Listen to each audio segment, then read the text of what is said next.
Hello, my name is गौरव। मैं आप लोगों का स्वागत करता हूँ वापस से। आज हम अपने दूसरे टॉपिक पर चर्चा करेंगे। जो अपना दूसरा टॉपिक है वह है टेंस। तो टेंस को हम इसमें हिंदी इंग्लिश ट्रांसलेशन दोनों तरीके से सीखेंगे। कई सारे बच्चों को जो 8th क्लास तक है उनमें प्रॉब्लम आती है कि सर हम कैसे ट्रांसलेट करें हिंदी से इंग्लिश, इंग्लिश से हिंदी। तो आज हम उसी के बारे में बात करेंगे, जैसे सिंपल प्रेजेंट से लेके और पूरे जो 12 टेंस हैं अपने उनको। लेकिन उनसे पहले हम थोड़ा एक दो चीज़ों को बेसिक से स्टार्ट करेंगे, जिससे हम लोगों को कोई प्रॉब्लम ना हो आगे चल के। कि कुछ बच्चों को पता नहीं वर्ब क्या है किस तरीके से, कुछ बच्चों को पता नहीं सर सब्जेक्ट सिंगुलर कौन से है, प्लूरल कौन से है, और कुछ बच्चों को ऑब्जेक्ट का नहीं पता है कि कौन सब्जेक्ट के लिए, सब्जेक्टिव प्रोनाउन के लिए क्या ऑब्जेक्टिव प्रोनाउन आता है। तो उन सभी के बारे में हम यहाँ पे चर्चा करेंगे। मतलब जो टेंस है हम उसको अच्छे तरीके से ट्रांसलेशन करना सीखेंगे। हम टेंस की जो लास्ट पार्ट है उसमें देखेंगे कि हम 80% में गारंटी लेता हूँ कि आप 80% टेंस सीख चुके होंगे। जब आप लास्ट पार्ट देख रहे होंगे तो आप 80% गारंटी से सभी सीख चुके होंगे कि हिंदी से इंग्लिश कैसे ट्रांसलेशन करें और हिंदी से इंग्लिश और इंग्लिश से हिंदी कैसे ट्रांसलेशन करें। बस जुड़े रहिए मेरे साथ। आइए चलते हैं टेंस पर। टेंस में हम देखते हैं, पहला टेंस से पहले हम कुछ दो चार बातें कर लेते हैं। जैसे कि एग्जांपल के लिए टेंस है, टेंस के अंदर सबसे पहले हम वर्ब देखते हैं कि वर्ब क्या होती है। तो वर्ब वर्ब जो होता है वो क्या होता है, in action word is called verb. यानी कि कोई भी एक्शन वर्ड, जैसे कि हम जंप करते हैं और लाफ करते हैं और स्माइल करते हैं, या फिर हम सी करते हैं देखते हैं, ईयर ईयर से हम क्या करते हैं सुनते हैं। तो हियरिंग, हियर जो वर्ड हो गया वो क्या हो गया, एक्शन वर्ड हो गया, यानी कि वर्ब हो गई। तो वर्ब जो होती है उसकी हम 4 फॉर्म्स देखते हैं। तो 4 फॉर्म्स कौन कौन सी होती है। पहली हम जैसे बोलते हैं फर्स्ट फॉर्म, वो होती है हमारी प्रेजेंट फॉर्म, एंड सेकंड होती है पास्ट फॉर्म, एंड थर्ड होती है हमारी past participle form, past participle form. चौथी होती है हमारी लास्ट फोर्थ, वो कौन सी होती है, प्रेजेंट पार्टिसिपल फॉर्म, जिसे हम जीरंट फॉर्म भी बोल देते हैं। यानी कि आप देख रहे हो ये जो फोर्थ वाली फॉर्म है इसमें हम क्या लगाते हैं, आईएनजी लगाते हैं। जैसे कि गो का क्या हो जाता है, गोइंग, रन का क्या हो जाता है, रनिंग, वेट का क्या हो जाता है, वेटिंग। तो इस तरीके से हम फोर्थ फॉर्म को बनाते हैं। आइए, वर्ब जो है हम सभी पढ़ चुके हैं छोटी क्लासों में भी, फर्स्ट सेकंड थर्ड फोर्थ में भी पढ़ते, सेकंड में भी पढ़ते कि वर्ब क्या होती है। तो उनको हम यहाँ पे नहीं पढ़ेंगे कि वर्ब की फर्स्ट फॉर्म कौन सी, सेकंड फॉर्म कौन सी, थर्ड फॉर्म कौन सी। वो आप वर्ब अलग से याद कीजिए अपनी नोटबुक से, बुक से, जहाँ से भी। वर्ब आप लोगों को ऐसे 3 फॉर्म बनी हुई दिखी मिलेगी, first, second and third and fourth form. तो इनमें आपको जैसे मिलेगा गो, वेंट, गॉन एंड गोइंग। इस तरीके से वो आपको याद करनी पड़ेंगी, वरना इनके बिना तो हम टेंस कर नहीं सकते बिल्कुल भी। तो आप लोग पहले यदि याद नहीं किया तो इनको याद करके आइए, फिर आप टेंस स्टार्ट करना। ओके, हम देखते हैं कि वर्ब की 4 फॉर्म होती हैं और चारों का इसमें यूज़ होगा टेंस में। तो कृपया इन्हें ज़रूर याद करो पहले। फिर आते हैं हम, there are 2 types of verbs. Verb देखो हम जो यूज़ करेंगे वो 2 टाइप की यूज़ करेंगे। तो फॉर्म्स है, वर्ब की फॉर्म्स अलग है, द टाइप्स अलग है। जो हम वर्ब की फॉर्म्स देखते हैं वो 4 हो गई, लेकिन जो टाइप्स है वो देखते हैं कि जो वर्ब है हमारी 2 तरीके की होती है। एक तो ऑक्सिलियरी वर्ब और एक होती है हमारी ऑर्डिनरी वर्ब। तो ऑक्सिलियरी वर्ब को हम दूसरा नाम देते हैं हेल्पिंग वर्ब, यानी कि HB भी बोल देते हैं। लेकिन जो हमारी ऑर्डिनरी वर्ब होती है उसे हम क्या बोलते हैं, मेन वर्ब भी बोलते हैं। जैसे एग्जांपल के लिए read, dance, write, sing, play, weep, cry, sleep, grow, ये सभी हमारी कौन सी है, मेन वर्ब या ऑर्डिनरी वर्ब। तो ऑक्सिलियरी वर्ब्स जो होती है वो हेल्पिंग वर्ब्स होती हैं। तो एक्चुअल में हेल्पिंग वर्ब्स हमें इस तरीके से बताती है, जो लास्ट में हम देखते हैं ना कि वह प्रतिदिन स्कूल जाता है। तो ये जो ता है, रहा है, सेंटेंस में जो पहचान सूचक शब्द होते हैं उनको इंग्लिश में उनको जो इनकी जो इंग्लिश होती है वो ये वाली होती है। इनके लिए इंग्लिश जो वर्ड होता है वो हेल्पिंग वर्ब में से चूज़ किया जाता है। और जो एक्शन होता है जैसे कि जाता है, तो ये जो जाना वर्ड है वो मेन वर्ब में यूज़ होता है। तो हम देखते हैं आगे ऑक्सिलियरी वर्ब यानी कि हेल्पिंग वर्ब और मेन वर्ब में क्या अंतर है। समझ में आया आप लोगों को? समझ में आया तो यस बोलो। आगे बढ़ते चलो। जो ऑर्डिनरी वर्ब है और ये हमारे ऑक्सिलियरी वर्ब है। तो इज एमआर हमारी ऑक्सिलियरी वर्ब, तो इनको आपको अच्छे तरीके से याद करना है, फिंगर टिप्स पे होना चाहिए कि ये वाली जो है वो ऑक्सिलियरी वर्ब है, और ऑर्डिनरी वर्ब तो बहुत सारे हैं जैसे याद कर सकते हैं। तो मेन वर्ब को अभी इधर याद करने की ज़रूरत नहीं, इधर आपको याद करने की ज़रूरत है। तो ऑक्सिलियरी वर्ब यानी हेल्पिंग वर्ब याद करने की आवश्यकता है, जैसे is am are, was were, has have, had, do does, did, can, could, may, might, must, ये सभी आपकी ऑक्सिलियरी वर्ब हैं। आगे हम देखते हैं सब्जेक्ट जो होते हैं वो सब्जेक्ट किस तरीके से है। तो सब्जेक्ट जो है हमारे दो तरीके से, एक तो सिंगुलर सब्जेक्ट और एक प्लूरल सब्जेक्ट। ओके, हमारे जो सिंगुलर सब्जेक्ट है वो होते हैं हमारे ही, सी, इट, नेम। यानी कि आप लोगों को ऐसे याद रखो कि जो सिंगुलर सब्जेक्ट है वो कौन कौन सा है, ही, सी, इट और एक नाम। ठीक है, तो ही, सी, इट और एक नाम। और जो प्लूरल सब्जेक्ट है वो कौन सा होता है हमारा, आई, वी, यू, दे और बहुत सारे नाम। बहुत सारे नाम का मतलब जैसे 2 नाम हो, 3 नाम हो, 4 नाम हो, जैसे सीता, रोहन और मदन, ये तीनों हैं तो फिर उसके लिए हम प्लूरल सब्जेक्ट उसको हम प्लूरल सब्जेक्ट मानेंगे। और अकेला अगर मोहन है या सोहन है या फिर डॉग है या फिर और कोई नेम है तो उसको हम लेंगे सिंगुलर सब्जेक्ट में, और इधर लेंगे हम प्लूरल सब्जेक्ट में जो एक से ज़्यादा नाम होंगे। तो आप ऐसे याद रखो, एक बार मेरे साथ बोलो 3 से 4 बार, आपको याद हो जाएगा। सिंगुलर सब्जेक्ट होता है ही, सी, इट, एक नाम। सिंगुलर सब्जेक्ट होता है ही, सी, इट, एक नाम। Okay, done. Next plural subject होता है हमारा आई, वी, यू, दे और मोर नेम्स।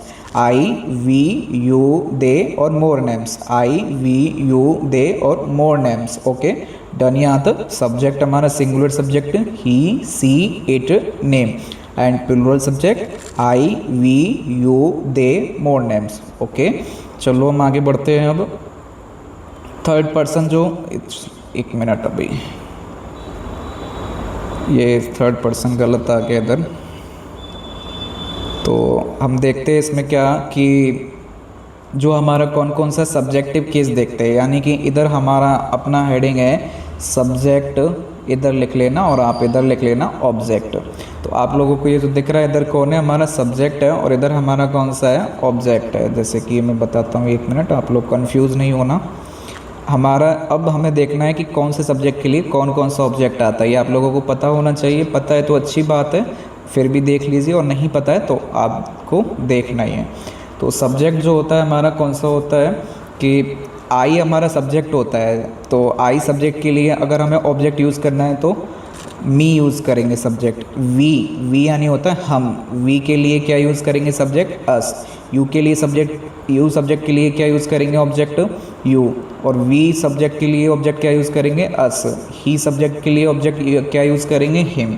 सी सब्जेक्ट के लिए क्या ऑब्जेक्ट यूज़ करेंगे, हर। इट सब्जेक्ट के लिए कौन सा वाला ऑब्जेक्ट यूज़ करेंगे, इट। दे के लिए कौन सा वाला ऑब्जेक्ट यूज़ करेंगे, दैम। तो ये क्या है, सब्जेक्ट्स है हमारे, और ये क्या इनके लिए ऑब्जेक्ट्स है। तो आप लोग देख रहे हो ये जो सब्जेक्ट्स है इनके लिए क्या क्या ऑब्जेक्ट्स है, वो कैसे यूज़ करना है आप लोगों को पता ही होगा। वी के लिए अस, यू के लिए यू, ही के लिए हिम, सी के लिए हर, इट के लिए इट, दे के लिए दैम। तो आप इन सब्जेक्ट, ये जो सब्जेक्ट है इनका हम बाद में टेंस में देखेंगे, बता दूंगा मैं कि किस तरीके से सब्जेक्ट का यूज़ हो रहा है, ऑब्जेक्ट का यूज़ हो रहा है सब्जेक्ट के लिए किस तरीके से। अब आते हैं हम टेंस स्टार्ट करते हैं आज। प्रेजेंट टेंस, हमारे जो टेंस है वो 3 होते हैं। एक तो प्रेजेंट मतलब वर्तमान, पास्ट मतलब भूतकाल, फ्यूचर मतलब भविष्यकाल। तो हमारे 3 टेंस हो गए। ओके, फिर इसके बाद हम आते हैं इन 3 टेंसों में हर टेंस के 4 प्रकार रहेंगे। इसके 4 सब काइंड्स होंगे, इसके 4 सब काइंड्स होंगे, और इसके भी 4 सब काइंड्स होंगे। यानी कि 4 कौन कौन से सब काइंड्स होंगे वो मैं आपको बताता हूँ। Each tense has 4 kinds. Each tense has 4 kinds, यानी कि प्रेजेंट जो है वो सिंपल प्रेजेंट या फिर इंडेफिनिट भी बोल सकते हैं या सिंपल भी बोल सकते हैं। तो हर टेंस का क्या होता है, इंडेफिनिट और सिंपल होता है। ओके, और हर टेंस में क्या होता है, एक तो इंडेफिनिट हो गया और एक हमारा हो गया कंटिन्यूस या प्रोग्रेसिव। एक हो गया हमारा परफेक्ट और एक हो गया हमारा परफेक्ट कंटिन्यूस या प्रोग्रेसिव। तो पहला बच्चों बताओ कौन कौन सा होता है। टेंस हमारे 4 होते हैं, वो भी हर टेंस के। टेंस हमारे 3 होते हैं लेकिन उनके जो सब काइंड्स होते हैं वो कितने होते हैं, 4 होते हैं। प्रेजेंट में यदि इनको जोड़ेंगे तो present indefinite, present continuous, present perfect और प्रेजेंट परफेक्ट कंटिन्यूस। यदि हम पास्ट में जोड़ेंगे तो past indefinite, past continuous, past perfect, past perfect continuous. Okay, फिर हम चलते हैं फ्यूचर। तो फ्यूचर को ऐसे ही जोड़ के रख देंगे, future indefinite, future continuous, future perfect, future perfect continuous. अब हम आते हैं कौन से वाले, तो सिंपल प्रेजेंट को रख लेते हैं ना। अभी हमने कहाँ तक पढ़ा था, ये टेंस को पढ़ा था। टेंस में हम 3 प्रकार पढ़ रहे थे और हर एक टेंस का कितने, 4 प्रकार। तो हम पहले किसका ले लेते हैं, प्रेजेंट का ले लेते हैं सिंपल में। तो सिंपल प्रेजेंट टेंस को हम पढ़ेंगे, अभी 12 हैं, 12 को भी पढ़ेंगे। पहले हम क्या ले लेते हैं, प्रेजेंट ले लेते हैं। तो प्रेजेंट में भी हम कौन सा लेंगे, पहला वाला सिंपल वाला टेंस। तो हमारा टेंस कौन सा बन गया बताओ, प्रेजेंट इंडेफिनिट टेंस या प्रेजेंट सिंपल टेंस। तो आप कुछ भी हेडिंग लिख सकते हो। अब देखो इसकी जो पहचान है वो क्या होती है, यानी कि सिंपल प्रेजेंट को हम हिंदी में वाक्य मिल गया तो कैसे पहचानेंगे कि जो प्रेजेंट टेंस है वो कैसे होता है। तो प्रेजेंट टेंस को हम हिंदी में पहचानेंगे कि वाक्य के अंत में क्या आता है, जब ता है, ती है, ते है आदि आते हैं। तो आ यानी कि ता है, ती है, ते है, ये वाले जो अक्षर हैं, आपको शब्द है वो कहाँ मिलेंगे, अंत में मिलेंगे। किसके अंत में मिलेंगे, वाक्य के अंत में। जैसे कि माँ खाना पकाती है, मोहन प्रतिदिन स्कूल जाता है, या फिर सूर्य पूरब से उदय होता है, पानी 100 डिग्री सेल्सियस पर उबलता है। तो ये सारी ये सारे जो वाक्य हैं इनके अंत में क्या आ रहा है, ता है, ती है, ते है आदि आ रहा है। तो इसका मतलब ये कौन सा टेंस हो गया हमारा, सिंपल प्रेजेंट। ओके, अब उसके लिए आप लोगों को यदि इंग्लिश में टेंस मिलता है तो इंग्लिश में टेंस आपको कैसे पहचानना है कि या तो वो यूनिवर्सल ट्रुथ होगा, ठीक है, ये यूनिवर्सल ट्रुथ लिखा हुआ है, तो या तो वो क्या होगा, यूनिवर्सल ट्रुथ होगा, या फिर उसमें वर्ड यूजुअली मिलेगा। यूनिवर्सल ट्रुथ का मतलब है कि जो सभी जगह सत्य हो। कहने का मतलब, अगर मैंने बोला कि यहाँ सूर्य पूरब से उदय होता है, तो अगर आप अमेरिका में हो तो भी सूर्य पूरब से उदय होगा। यदि आप कहीं भी हो, वर्ल्ड में कहीं भी हो, तो आप जिस डायरेक्शन में से सनराइज होगा उस डायरेक्शन को हम क्या बोलेंगे, ईस्ट ही बोलेंगे। ऐसा तो है नहीं कि हम वेस्ट, क्योंकि सूर्य उदय हो रहा है और हम उस डायरेक्शन को वेस्ट बोल देंगे, नहीं, ऐसा नहीं है। वाटर आप 100 डिग्री सेल्सियस पर उबलता है, तो ये भी यूनिवर्सल ट्रुथ आप देख सकते हैं कि वाटर आप चाहे कहीं भी लेके जाओ तो वो कहाँ बॉयल होगा। जैसे कि वर्ल्ड में अगर आप अमेरिका में हो, यूरोप कॉन्टिनेंट में हो, एशिया में हो, कहीं भी हो, तो वाटर आपको कितने पर बॉयल करना पड़ेगा, 100 डिग्री सेल्सियस पर बॉयल करना पड़ेगा। ओके, तो ये एडवर्बियल्स हमें क्या मिलेंगे, टेंस में देखने को मिलेंगे। Correct form of the verb में पहचानने के लिए काम आते हैं। खासकर 8th क्लास में बच्चों को बहुत सेंटेंस जो आते हैं वो इसी तरीके से आते हैं कि क्या वर्ब को कैसे फिल करें। तो वर्ब कैसे फिल करेंगे वो हमें इन्हीं वर्ड से पहचानना पड़ेगा। जैसे कि कई सारे जो वर्ड हैं, see usually dash use blue pen, तो इसमें पता चल रहा है कि कौन सा है, सिंपल प्रेजेंट टेंस आ रहा है। तो इसमें क्या आएगा, सी यूजुअली यूजेज, तो क्या आएगा, यूजेज ब्लू पेन। तो वो सामान्यतः क्या यूज़ करती है, ब्लू पेन यूज़ करती है। तो हमें क्या पता चलेगा इससे कि क्या लगाना है, एस या ES. Every month, every week, every year, frequently, always, ये और हाँ यहाँ तक ही। तो इतने जो सारे वर्ड हैं वो किस में देखने को मिलेंगे हमें, सिंपल प्रेजेंट में। एडवर्बियल्स का मतलब है पहचान सूचक शब्द जो हमें क्या बताते हैं कि ये कौन सा टेंस है, प्रेजेंट सिंपल है। अब देखते हैं इसमें ऐसे यस कैसे, इसमें हेल्पिंग वर्ब कैसे यूज़ करनी है। अगर हमारा सेंटेंस कैसा है, ओनली अफर्मेटिव है, यानी कि साधारण बात है, जैसे कि वह खाना खाता है, तो ये हमारा साधारण हो गया। इसमें साधारण में यदि सब्जेक्ट हमारा सिंगुलर है तो हम क्या लगाएंगे, एस या ई एस। यदि हमारा सब्जेक्ट प्लूरल है तो हम क्या लगाएंगे, वर्ब की फर्स्ट फॉर्म। तो वर्ब प्लूरल है तो वर्ब की फर्स्ट फॉर्म, सिंगुलर है तो एस या ई एस। देखो इसमें उल्टा होता है, कैसे उल्टा होता है, जैसे काऊ तो सिंगुलर होती है और काउज प्लूरल होती है, लेकिन वर्ब में उल्टा देखने को मिलता है। वर्ब में अगर हमें क्या लगाना है, जैसे कि गोइज है तो गोइज का मतलब है एक बच्चा जाता है, एक व्यक्ति जाता है। अगर गो है तो इसका मतलब क्या है कि बहुत सारे लोग जाते हैं। तो मतलब ये वर्ब हमें थोड़ा क्या होती है, जो सिंगुलर प्लूरल होता है उससे थोड़ा उल्टा देखने को मिलती है। तो डू और डज जो है वो भी इस किस में यूज होंगे, नेगेटिव में, इंटेरोगेटिव, इंटेरोगेटिव नेगेटिव। नेगेटिव का मतलब है जो नॉट वाला, वह खाना नहीं पकाता है, या सूर्य पूरब से उदय नहीं होता है, क्या सूर्य पूरब से उदय होता है, क्या सूर्य पूरब से उदय नहीं होता है। तो ये तीनों वाक्य। अगर साधारण वाक्य है तो हम क्या लगाएंगे, सिर्फ और सिर्फ एस या ई एस और वर्ब की फर्स्ट फॉर्म। अगर ये साधारण वाक्य नहीं है तो हम क्या लगाएंगे, डू या डज। अच्छा, डू या डज में भी उसी तरीके से यूज होगा। जैसे डू हम किसके लिए लगाएंगे, प्लूरल के लिए, और डज किसके लिए लगाएंगे, सिंगुलर के लिए। बताओ, आप खुद से ही बताओ कि जो मैंने अभी बताया था ना, एस सिंगुलर के लिए एस या एस तो यानी कि डज वाला, और प्लूरल के लिए वी फर्स्ट यानी कि कौन सा वाला, प्लूरल के लिए वी फर्स्ट, तो हमारे लिए कौन सा वाला, ये उधर डू यूज़ होगा। Okay, done. चलो आगे बढ़ते हैं। अब देखो इसमें कि फर्स्ट एग्जांपल देखते हैं। पहले तो मैं आप लोगों को फॉर्मूला रीड करके बता देता हूँ। फॉर्मूला बहुत आसान है भाई, हमारे यहाँ तो हिंदी में सिर्फ ऐसे बोलते हैं कि कर्ता, क्रिया और कर्म, वाक्य बन गया नरम। ठीक है, तो वाक्य बन गया नरम। कैसे वाक्य नरमा नरम बनेगा कि कर्ता हो गया, क्रिया हो गया और कर्म हो गया, तो वाक्य बिल्कुल एकदम हमारा रेडी हो गया। तो यानी कि हमारा सबसे पहले क्या हो गया, सब्जेक्ट। हमें सबसे पहले क्या लेना है, सब्जेक्ट लेना है। उसके बाद हमें क्या लेना है, देखो सब्जेक्ट लेना है, फिर लेना है वर्ब की फर्स्ट फॉर्म, फिर लेनी है एस ए एस, फिर लेना है ऑब्जेक्ट, फिर लेना है ईटीसी जो बच्चा को चाहे वो सारी चीज़ें। तो अफर्मेटिव का मतलब होता है बच्चों कि जो साधारण वाक्य है जिसमें कुछ नहीं आता हो, ना प्रश्न पूछा जाता हो, ना ही नोट आता हो, ना ही दोनों चीज़ें हो, वो केवल साधारण वाक्य होगा। जैसे सूर्य पूरब से उदय होता है, क्या इसमें प्रश्न पूछा जा रहा है, नहीं ना। क्या इसमें नोट आ रहा है, नहीं। तो इसमें कुछ भी नहीं आ रहा है, तो इसका मतलब ये कौन सा हो गया, सिर्फ और सिर्फ अफर्मेटिव हो गया। तो जब अफर्मेटिव बात तो आती है तो हम उसमें कौन सा वाला यूज़ करेंगे, अफर्मेटिव वाला फॉर्मूला। चलो बना के देखते हैं। ओके, सूर्य पूरब से उदय होता है, the sun rises to the east, मतलब the sun rises to the east. जो सन है तो यहाँ पे देखो सब्जेक्ट क्या है, सन, और वर्ब की फर्स्ट फॉर्म कौन सी है, उदय होना। उदय होना मतलब राइज। अच्छा, राइज में ऐसे ही ऐसा आएगा, तो राइज हमारा सब्जेक्ट कैसा है, हमारा सिंगुलर है, तो क्या लगा देंगे, ऐसे ही एस। फिर हम क्या लगाएंगे, होता है, उदय होता है, ये तो हो गया, सूर्य हो गया, फिर पूरब से, तो पूरब से का मतलब है टू द ईस्ट। ओके, फिर इसके बाद फॉर्मूला दूसरा उठाते हैं, नेगेटिव। बताओ सब्जेक्ट क्या है हमारा, द सन।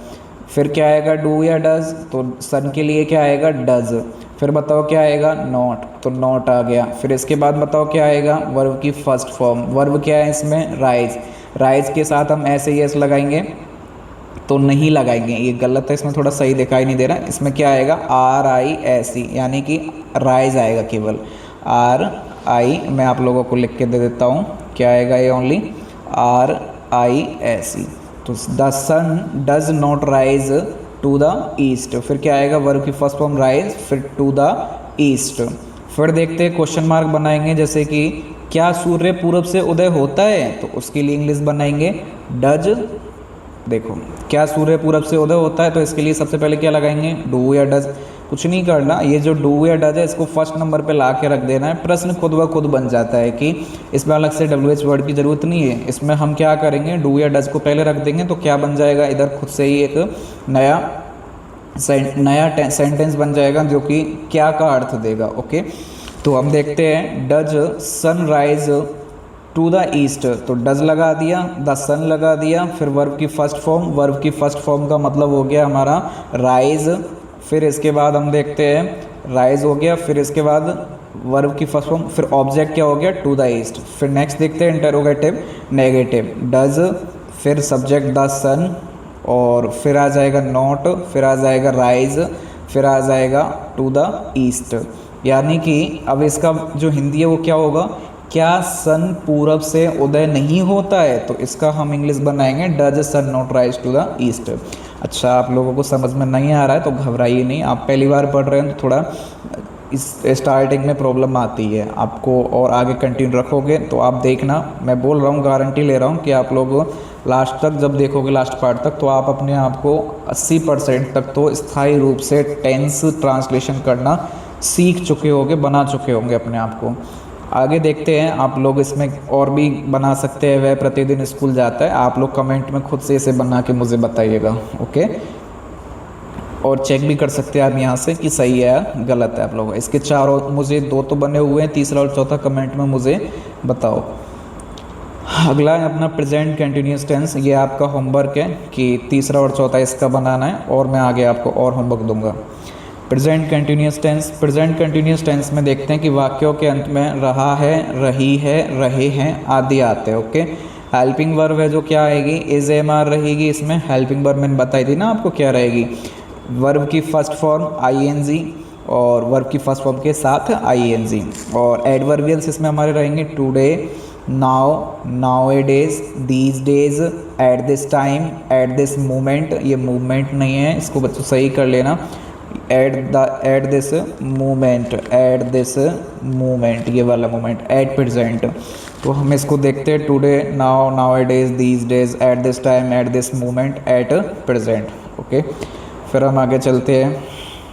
ये एडवर्बियल्स का मतलब है कि जब हम 8th क्लास में या बड़ी क्लासों में जब हम क्या पहचानते हैं, correct form of the verb पहचानते हैं कि इसमें करेक्ट वर्ब कौन सी होगी, तो किस तरीके से होगी उसको पहचानते हैं। ये वर्ड पहचानते हैं कि कौन सा वाला टेंस है, उसी के अकॉर्डिंग फिर हम क्या यूज़ करते हैं, हेल्पिंग वर्ब यूज़ करते हैं और मेन वर्ब यूज़ करते हैं। ओके, तो घबराना नहीं है कि एडवर्बियल क्या होता है, और जो बच्चे देख रहे हैं जानते हैं ऑलरेडी एडवर्बियल्स क्या होते हैं, वो समझ गए होंगे। तो आगे देखते हैं नेक्स्ट कि सब्जेक्ट, इसका जो फॉर्मूला है अफर्मेटिव का, आप लोग खुद ही मुझे बताओ कि क्या फॉर्मूला रहेगा इसका। जो देखो मैंने बताया था ना अभी आप लोगों को, कर्ता, क्रिया, कर्म, वाक्य बन गया नरम। तो सबसे पहले क्या आएगा, कर्ता। कर्ता का मतलब है जो काम को कर रहा है, यानी कि सब्जेक्ट। तो बताओ सब्जेक्ट क्या रहेगा इसमें। सब्जेक्ट सबसे पहले क्या रहेगा, सब्जेक्ट रहेगा। फिर उसके बाद क्रिया, हेल्पिंग वर्ब क्या थी हमारी, इज एम आर। ये देखो इधर क्या है हमारी, इज एम आर है। ओके, फिर क्या आएगा, मेन वर्ब क्या है, V first plus I N G, तो V first plus I N G. फिर क्या आएगा, ऑब्जेक्ट, फिर ई टी सी बचा हुआ। ई टी सी का मतलब है जो बचा हुआ जितना भी टेंस सेंटेंस है। नेगेटिव में कैसे रहेगा formula, subject plus is am are plus not plus V first plus I N G plus object plus E T C. Interrogative का फॉर्मूला क्या रहेगा, is am are plus subject plus V first plus I N G plus object plus E T C. Interrogative negative का formula क्या रहेगा, is am are subject not plus V first plus I N G plus object plus E T C. Okay, अब यहाँ पे हम देखते हैं नया आगे सेंटेंस बना के किस तरीके से बनेगा। चलो देर नहीं करनी है, आगे देखते हैं। पहला सेंटेंस, माँ खाना पका रही है। अच्छा, आप लोगों को पहचान बताई थी, इधर नहीं बताई क्या, सॉरी। तो वाक्यों के अंत में रहा है, रहे हैं, रही है आदि आते हैं। कहने का मतलब सॉरी सॉरी। तो वाक्य के अंत में आपको क्या देखने को मिलेगा, रहा है, रही है, रहे हैं। कंटिन्यूस का मतलब होता है वाक्य इज, वो जो सेंटेंस है वर्क है, वो work is in progress. Work वो किस में, प्रोग्रेस में, अभी कंप्लीट नहीं हुआ है, चल रहा है, तो वो उसका मतलब हो गया हमारा कंटिन्यूस। तो कंटिन्यूस में चल रहा है, तो रहा है शब्द आना ही आना है। ओके, अब माँ खाना पका रही है, मतलब अभी वर्क क्या है, चल रहा है, अभी पूरा नहीं हुआ है, तो वर्क चल रहा है। तो इसको हम पहला जो किस में हो गया, फिर ये प्रेजेंट कंटिन्यूस में हो गया, तो प्रेजेंट कंटिन्यूस के सारे फॉर्मूले यूज़ करेंगे। अब बताओ प्रेजेंट कंटिन्यूस के फॉर्मूले में पहला फॉर्मूला क्या था हमारा, सब्जेक्ट। तो सब्जेक्ट क्या हो गई, मदर। अब इसमें इज एम आर आएगा, तो इज किसके लिए लगाते हैं हम, सिंगुलर सब्जेक्ट के लिए। एम किसके लिए लगाते हैं, अकेले आई के लिए। और आर किसके लिए लगाते हैं, प्लूरल सब्जेक्ट्स के लिए। तो मदर के लिए क्या लगाएंगे, इज। अच्छा, ऐसे देख लो, इज छोटा है तो यानी कि एक के लिए, आर बड़ा है 3 लेटर का है तो ये प्लूरल के लिए, और एम किसके लिए, अकेले आई के लिए स्पेशल। तो माँ खाना पका रही है, मदर इज़ कुकिंग फूड। तो मदर इज़ कुकिंग फूड मतलब वापस देखो, subject mother, is V first cook, उसमें आई एन जी जोड़ दिया, कुकिंग, ऑब्जेक्ट फूड। इस तरीके से हम दूसरा वाला सेंटेंस बनाएंगे। नेगेटिव, सब्जेक्ट मदर, इज़, तो is not V first cook, I N G लगाया, कुकिंग, एंड ऑब्जेक्ट फूड। अब ऐसे इसका इंटरोगेटिव बनाएंगे, क्या माँ खाना पका रही है। तो इसका बनाएंगे हम इज़, फिर सब्जेक्ट मदर, वर्ब की फर्स्ट फॉर्म के साथ I N G, cooking, object food. Okay, done. फिर हम आते हैं 4th सेंटेंस पे। तो is subject mother, not V first cook, ING object food.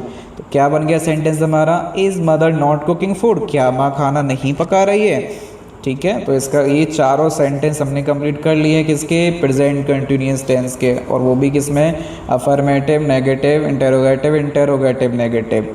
आप लोगों को समझ में नहीं आ रहा है तो एक बार पीछे दोबारा करके देखिए, पीछे वीडियो को पीछे करके वापस से देखिए, समझिए, आ जाएगा। किसी भी चीज़ का कोई शॉर्टकट नहीं होता है, ये पढ़ाई है, ये सबको अच्छी लगती तो सभी टॉपर बनते हैं ना। तो ऐसा नहीं है कि पढ़ाई सबको अच्छी लगती है, अच्छी बनानी पड़ती है, इंटरेस्ट जगाना पड़ता है, नहीं तो इंटरेस्ट नहीं जगाएंगे तो कैसे हम पढ़ाई करेंगे, है ना। तो इंटरेस्ट बनाना पड़ता है। तो अभी आप लोग डिमोटिवेट ना हो और आगे कोशिश करो, मेहनत करो, हो जाएगा। बहुत इजी है टेंस, ऐसा कुछ नहीं है कि टेंस बहुत बड़ी चीज़ है या हार्ड है, बहुत इजी है। देखो अब आप लोग इसके कुछ एग्जांपल्स आप कुछ खुद से बना सकते हो। अच्छा, आप लोगों को दूसरा सेंटेंस देता हूँ, आप लोग खुद से बना के लाना उसको, ठीक है।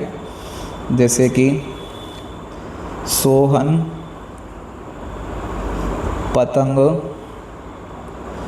उड़ा रहा है, ओके, बर्क अभी चल रहा है, सोहन पतंग उड़ा रहा है आसमान में, बहुत पतंगबाज है वो। तो सोहन पतंग उड़ा रहा है, तो इसको आप क्या करना है, कमेंट में मुझे करके बताना है, इट्स योर होमवर्क, ओके। अच्छे बच्चे होमवर्क करके देते हैं। पहचान क्या है, चुका है। अच्छा, नेक्स्ट हमारा कौन सा वाला टेंस आ गया, प्रेजेंट परफेक्ट टेंस। बताया था ना अभी कि कौन कौन से होते हैं, प्रेजेंट सिंपल होता है, प्रेजेंट कंटिन्यूस होता है, प्रेजेंट परफेक्ट होता है, प्रेजेंट परफेक्ट कंटिन्यूस होता है। तो अभी हमने इंडेफिनिट पढ़ लिया, कंटिन्यूस पढ़ लिया, अब कौन सा पढ़ेंगे हम, परफेक्ट पढ़ेंगे। चलो बच्चों, चलें आगे चलें, गुड। प्रेजेंट परफेक्ट टेंस, तो प्रेजेंट परफेक्ट टेंस की पहचान क्या होती है, वाक्य जो है जस्ट अभी हुआ ही है, अभी जस्ट थोड़े टाइम पहले कंप्लीट हुआ है। जैसे चुका, मतलब जो वर्ड आप लोग हिंदी में देखोगे तो चुका है, चुकी है, चुके हैं, ये वाले वर्ड आपको देखने को मिलेंगे एग्जाम्पल में। तो इनसे आप पहचान जाना कि कौन सा वाला टेंस है भाई तू, तो उससे बोलना कि तुम प्रेजेंट परफेक्ट टेंस है। तुम कौन से टेंस हो, तो तुम प्रेजेंट परफेक्ट टेंस हो। तो तुम्हें पता चल जाएगा कि कौन से यूज करने हैं, हमें प्रेजेंट परफेक्ट के फॉर्मूले यूज़ करने हैं, और प्रेजेंट परफेक्ट में ये हेल्पिंग वर्ब यूज़ करनी है, ओके। अब आगे देखते हैं एडवर्बियल्स। तो एडवर्बियल्स हमें कौन कौन सा देखने को मिलेगा, ये थोड़ा इसमें साफ नहीं दिख रहा है, तो देखने को मिलेगा already, never, just, yet, recently, since, for, lately. Already मतलब पहले ही, नेवर मतलब कभी नहीं, जस्ट मतलब ठीक अभी, यट यानी फिर भी, रिसेंटली मतलब फ़िलहाल में, सिंस और फॉर तो टाइम के लिए आते हैं कि एक पॉइंट ऑफ टाइम के लिए तो सिंस, और पीरियड ऑफ टाइम के लिए क्या आता है, फॉर आता है, और पॉइंट ऑफ टाइम के लिए क्या आता है, सिंस आता है। अच्छा, जो सिंस जो और फॉर का आपको मैं प्रेजेंट परफेक्ट कंटिन्यूस में और अच्छे से एक्सप्लेन करके बताऊंगा, ओके। शॉर्ट जो तरीके हैं वो बता दूंगा। तो हेल्पिंग वर्ब जो है प्रेजेंट परफेक्ट में क्या रहेगी, हैज़ रहेगी। मेन वर्ब क्या रहेगी, वर्ब की थर्ड फॉर्म जानते हो ना, गो, वेंट और गॉन। तो ये गॉन वाली जो फॉर्म है वो कौन सी है, हमारी थर्ड वाली है, ओके। चलो वापस आगे आते हैं, नेक्स्ट किस पे, फॉर्मूले पे। तो फॉर्मूले देखते हैं, मैंने आप लोगों को बताया था, कर्ता, क्रिया, कर्म, वाक्य बन गया नरम। तो देखते हैं, सब्जेक्ट हमारा सबसे पहले क्या रहेगा, काम को कौन करता है, सब्जेक्ट। तो सबसे पहले कौन रहेगा, सब्जेक्ट। हेल्पिंग वर्ब बोलो क्या रहेगी, हैज़, फिर क्या रहेगा, वर्ब की थर्ड फॉर्म, फिर ऑब्जेक्ट, फिर ईटीसी, ओके। आगे चलते हैं, नेक्स्ट देखते हैं कि नेगेटिव का फॉर्मूला क्या रहेगा, सब्जेक्ट, फिर क्या रहेगी, हैज़, फिर क्या रहेगा, नॉट, फिर वी थर्ड, फिर ऑब्जेक्ट प्लस ईटीसी। कुछ नहीं है, फॉर्मूला हमें ये याद करना है। इसमें इधर हैज़ के तुरंत बाद, हेल्पिंग वर्ब के तुरंत बाद किसको बिठा देना है, नॉट को। फिर इसमें भी कुछ नहीं करना, फॉर्मूला यही रखना है, हैज़ को पहले रख देना है। तो has plus subject plus V3 plus object plus ETC, okay. ऐसे इसमें क्या करना है, हमें हैज़ रखना है, फिर सब्जेक्ट रखना है, फिर not plus V3 plus object plus ETC। कुछ नहीं है, इसमें हैज़ पहले है, फिर सब्जेक्ट है, सब्जेक्ट के तुरंत बाद आपको ये चीज़ ध्यान रखनी है, जो वर्ब है उससे पहले क्या रख देना है, हमें नोट रख देना है। नोट जो है वर्ब के बाद नहीं लगाना कभी, ओके। तो वर्ब यहाँ पे आ रही है तो आप नोट को यहाँ रख दो, तो इधर क्या हो गया, note plus V3 plus object plus ETC। चलो हम पहला ही अपना एक एग्ज़ाम्पल देखते हैं। और क्या एग्ज़ाम्पल है अपना कि न्यायाधीश अपना निर्णय सुना चुका है, मतलब जस्ट रिसेंटली अभी सुनाया है फ़िलहाल में। तो जो काम अभी जस्ट हैपन हुआ ही है, कंप्लीट हुआ है, उसे हम बोलते हैं कौन सा वाला टेंस, परफेक्ट टेंस। तो परफेक्ट टेंस है कौन सा वाला अपना परफेक्ट टेंस, प्रेजेंट वाला। प्रेजेंट वाला क्या है, क्योंकि चुका है, चुका था नहीं, चुका है। तो हम पहला वाला देखते हैं कौन सा वाला, जज हैज़ गिवन हिज डिसीजन। अब कैसे बनेगा वो देखते हैं। चलो ये तो बना हुआ है, न्यायाधीश अपना निर्णय सुना चुका है। अब बताओ इसमें सबसे पहले तो कि ये कौन सा वाला टेंस, सेंटेंस हो गया अफर्मेटिव। अफर्मेटिव मतलब साधारण बात है, तो नेगेटिव तो है नहीं, प्रश्न भी नहीं पूछ रहा है, प्रश्न में नेगेटिव भी नहीं है, तो हमारी साधारण बात है। तो इसमें सबसे पहले क्या मिलेगा देखने को, सब्जेक्ट। बताओ सब्जेक्ट क्या है हमारा, जज। फिर क्या लगाना है, हैज़ है, तो क्या आ जाएगा इसमें, हैज़। फिर उसके बाद क्या लगाना है, वर्ब। वर्ब क्या है हमारी, वर्ब क्या है बताओ। तो हम देखते हैं आगे कि जज हैज़ गिवन हिज डिसीजन, यानी कि जज हो गया सब्जेक्ट, फिर हैज़ हो गया, फिर गिवन V3 हो गया, ऑब्जेक्ट हो गया हिज। अब देखो मैंने बताया था ना, ही अपना जो जज है वो कौन है, ही है, यानी कि मेल है। तो इसके लिए क्या लगा रहे हैं हम, हिज लगा रहे हैं। क्या लगा रहे हैं, हिज। ऑब्जेक्ट यहाँ पे क्या लगा दिया हमने, ही के लिए हिज लगा दिया। तो ये यहाँ पे यूज़ हुआ है, जो हमने स्टार्टिंग पढ़ा था ना, ही का हिम पढ़ा था, और भी कई तरीके, और भी क्या पढ़ा था, आई का क्या पढ़ा था, आई का मी पढ़ा था, वी का क्या पढ़ा था, अस पढ़ा था हमने। तो इसको ध्यान रखो। तो जज हैज़ नॉट, अच्छा हिज लगा दिया, फिर डिसीजन। आगे देखते हैं दूसरा वाला। तो बताओ सबसे पहले क्या लिखेंगे, सब्जेक्ट जज, फिर हैज़ में से हैज़, फिर नॉट, फिर V3 कौन सा, गिवन, फिर हिज, ऑब्जेक्ट, फिर डिसीजन। ओके आगे चलते हैं, इंटेरोगेटिव। पहला हमारा हैज़ है, फिर सब्जेक्ट, फिर V3 कौन है बताओ, गिव। गिव की V3 क्या हो जाएगी, गिवन। ऑब्जेक्ट बताओ क्या है, हिज, फिर ETC बचा हुआ डिसीजन। ओके इंटेरोगेटिव नेगेटिव, क्या न्यायाधीश अपना निर्णय नहीं सुना चुका है, तो इसका यदि हम बनाएंगे तो क्या बनाएंगे, हैज़। अच्छा हैज़ किसके लिए आएगा, सिंगुलर के लिए आएगा, ये ध्यान रखना है, इसका कहीं आपको कन्फ्यूजन हो रहा हो। हैज़ छोटा वाला ऐसे ध्यान रखो, सिंगुलर के लिए, और हैव जो 4 लेटर का है वो प्लूरल के लिए। ओके आगे चलते हैं, हैज़, फिर सब्जेक्ट द जज, फिर नॉट, फिर उसके बाद V3 यानी गिवन, फिर आ जाएगा हमारा हिज, ऑब्जेक्ट, फिर डिसीजन। अब जो हमारा दूसरा सेंटेंस है तो उसमें हम देख सकते हैं कि सुना चुका है। चुका है तो हम इसमें हम क्या पहचान रहे थे कौन सा परफेक्ट है, लेकिन ऐसा नहीं है। हम ए है भी आ सकता है, आ है, ई है, ए है, ये भी चीज़ हमें देखने को मिल सकती है परफेक्ट टेंस में पहचानने को। तो इसको भी ध्यान रखो आप कि दर्जी ने वस्त्र सिले हैं, कब सिले हैं, जस्ट अभी अभी सिले हैं। तो ये हमारा क्या बता रहा है कि जो जस्ट अभी हैपन हुआ है वो हमारा किस में होता है, परफेक्ट टेंस में होता है, यानी कि प्रेजेंट परफेक्ट टेंस हो गया है। तो फिर क्या है, किस में आ जाएगा, प्रेजेंट परफेक्ट में। प्रेजेंट में है तो सिंपल सी बात है प्रेजेंट रहेगा, और जस्ट अभी से ले है तो किस में आ जाएगा, परफेक्ट में। तो अब बताओ इसमें सब्जेक्ट कौन है, टेलर। फिर क्या आ जाएगा, हैज़ या है। तो टेलर तो एक है अकेला बेचारा, तो टेलर थोड़ी है, टेलर है, टेलर है तो हैज़ आ गया। फिर इसके बाद कौन आ जाएगा, V3। अब बताओ V3 ये क्या है, स्टिच, यानी क्या होता है सिलना, तो स्टिच्ड, वर्ब की थर्ड फॉर्म लगा देंगे तो क्या आ जाएगा, स्टिच्ड। फिर अगला है नेक्स्ट, क्या लगाना है बताओ, ऑब्जेक्ट। ऑब्जेक्ट है इसमें नहीं है तो बचा हुआ क्या लगा देंगे, क्या सिलता है, क्लोथ्स, द क्लोथ्स, तो क्या लगा दिया हमने, क्लोथ्स। आपको तो बस यहाँ तक ध्यान रखना है, वर्ब की थर्ड फॉर्म तक चलना है, फिर तो आप लोगों को कुछ ध्यान नहीं रखना है, बचा हुआ अपने आप रह जाता है, उसको इंग्लिश में ट्रांसलेट कर दो। अब अगले चलते हैं, नेगेटिव में टेलर हो गया, फिर हैज़ हो गया, फिर नॉट हो गया, फिर स्टिच्ड हो गया, फिर द क्लोथ्स हो गया, यानी कि V3 क्या हो गया, स्टिच्ड, फिर बचा हुआ द क्लोथ्स लगा दो। दर्जी, अब अगला सेंटेंस बनाएंगे, क्या दर्जी ने वस्त्र सिले हैं, तो इसका बनेगा हैज़, फिर सब्जेक्ट कौन, टेलर, फिर V3 कौन, स्टिच्ड, फिर ऑब्जेक्ट प्लस ETC, तो बचा हुआ किस में लगा दो, द क्लॉथ्स। अब इंटेरोगेटिव नेगेटिव, यानी कि क्या दर्जी ने वस्त्र सिले हैं, तो हैज़, फिर टेलर, फिर नॉट, फिर V3, फिर ETC जो भी है। फिर आगे चलते हैं नेक्स्ट, हम यह चिड़ियाघर देख चुके हैं, तो इसको हम बनाएंगे सेम, सब्जेक्ट, फिर हैज़, तो सब्जेक्ट V, हैज़ में से हैव, मैंने बताया था आप लोगों को। आई, वी, यू, दे और मोर नेम्स, ये क्या होते हैं? Plural subject. तो बताओ वी क्या हो गया? Plural subject. इसके लिए क्या आएगा? हैव। फिर क्या आएगी? वर्ब की थर्ड फॉर्म सीन, सी, सा, सीन। फिर क्या आ जाएगा? दिस, जो। अगला देखो, subject plus as a plus not plus verb की थर्ड फॉर्म फिर दिस, जू। इसमें क्या आ जाएगा? इंटरोगेटिव में क्या हम चिड़ियाघर देख चुके हैं? तो हैव, फिर सब्जेक्ट वी, फिर वर्ब की थर्ड फॉर्म, फिर दिस, जू।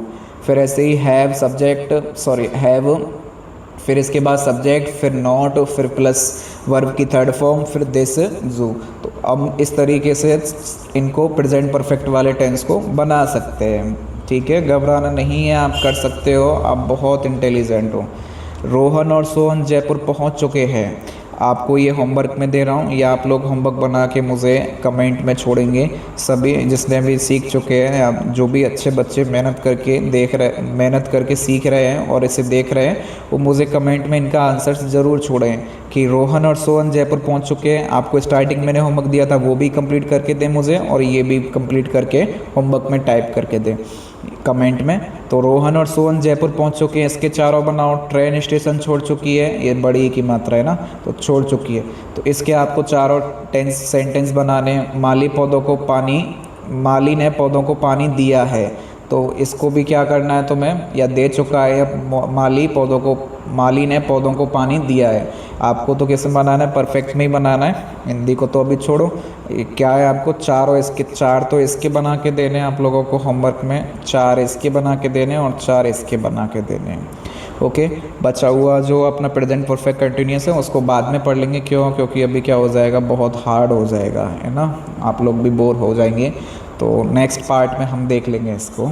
ओके, तो आज के लिए, अभी तक के लिए आप लोगों का यहाँ तक देखने के लिए बहुत बहुत धन्यवाद।